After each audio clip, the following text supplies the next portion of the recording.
কেমন আছো ফোর্থ সেমিস্টারের আদরের ছাত্রছাত্রীরা?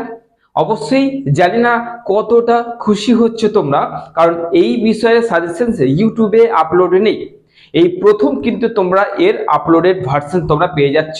অর্থাৎ তোমাদের যেটা রয়েছে রিজিওনিং প্ল্যানিং যেটা রয়েছে সেই পার্ট এর এসইসি জিওগ্রাফি তোমাদের কিন্তু আপলোড হয়ে গেল। কোশ্চেন কটা রয়েছে দেখতে পাচ্ছ, মিনিমাম কোশ্চেন থাম্বনেলে বড় বড় করে লিখে দিয়েছি। হ্যাঁ, এই কটা কোশ্চেন যদি করে নিতে পারছো এই বিষয়ের আর চিন্তা থাকছে না।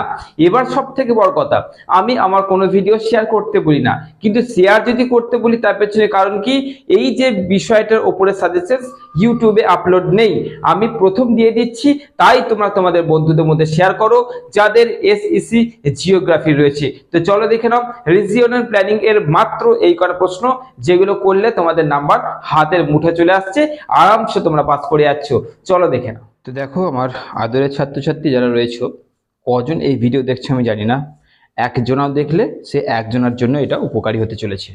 SEC geography, regional planning and development, actually এই সাবজেক্টটা বহু কম ছাত্রছাত্রী রয়েছে, এই সাবজেক্টটা বহু কম মানে স্টুডেন্টসটাই চুজ করে।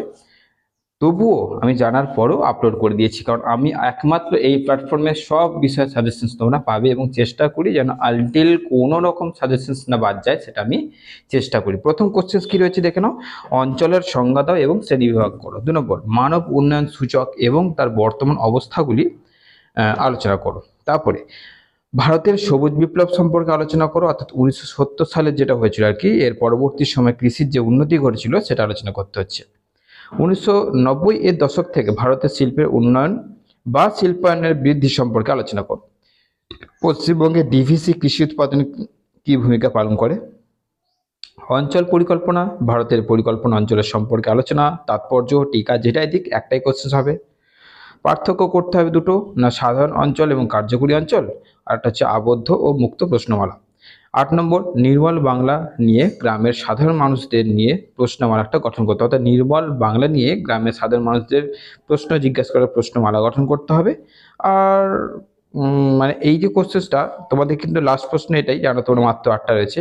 এই কোশ্চেন শেষের কোশ্চেনটা মানে হচ্ছে যে গ্রাম বাংলা মানুষদের নিয়ে নির্মল বাংলা কেমন করে গঠন করা যায় সেটা আলোচনা করে কিছু প্রশ্ন তৈরি করা, ব্যাস। এরা তোমাদের নিজেদের মন থেকে বানাতে হবে। তো এই হচ্ছে মাত্র 8টা প্রশ্ন, এই প্রশ্নগুলো করলে আশা করছি তোমাদের এর বাইরে আর কোনো প্রশ্ন আসছে না। চলো, ভালো হোক পরীক্ষা, ভালো থেকো, সুস্থ থেকো।